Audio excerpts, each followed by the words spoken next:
Learning lost during the pandemic has pushed the territory's already lagging students even further behind national proficiency averages in mathematics and language arts.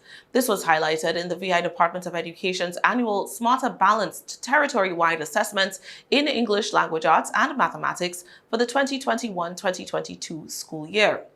Compared to spring 2019, literacy standards in the spring of 2022 declined to 17.5% passes, a drop of 7.3 percentage points.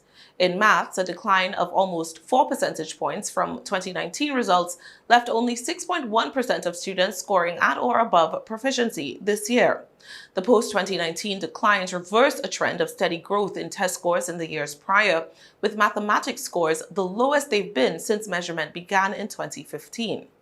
This year, students were weakest in the writing aspect of the English assessment, with almost 60% of students receiving below standard scores in that area.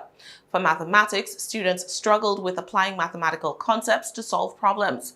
Over half the assessed students did not meet the standard in problem solving and data analysis, concepts and procedures, and communicative reasoning, according to the report.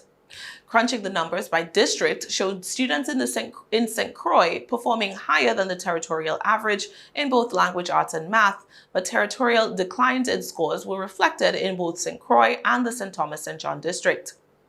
Although the drop in scores are also being experienced on the mainland, national scores remain significantly higher.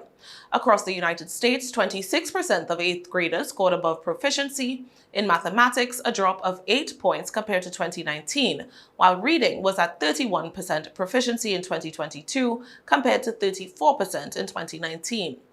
That's not surprising, said Department of Education Commissioner Dr. Dion Wells-Hedrington. Public schools in the USVI lagged behind those on the mainland when it came to resuming classes after the onset of the pandemic. As such, the territory is behind the curve.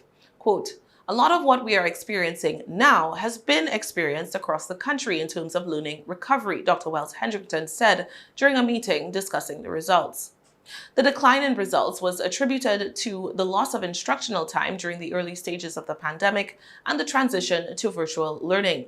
There were also changes to the participation rate and the way the test was administered. In 2021, students' participation in the assessment dropped to just 80%, well below the DOE's target of 95% participation across all student groups. The 2021 assessments were administered remotely, said DOE State Assessment Director Alexandria Baltimore Hookpin, and that led to challenges including faulty devices, unstable internet service, and in some cases the unavailability of parents or guardians to help students prepare for the assessments at home. Participation did rebound to just under the department's 95% target in 2022, and for the first time this year, students in grades 5, 8, and 11 took the DOE's science assessment, which is aligned to the next generation science standards. Baseline scores showed 27.3% of students achieved scores of proficient or higher on the science assessment. The data, said Wells-Hedrington, underscores the need for the learning acceleration programs that are being implemented, aiming to cover teaching areas lost as a result of the pandemic. These will include extended learning and summer programs described by St. Thomas and John District Superintendent Dr. Stefan Jurgen as a, quote, continuum of services tailored to students that will allow them to succeed. In-person instruction, Jurgen said, is going to get us some of the scores that we want to see.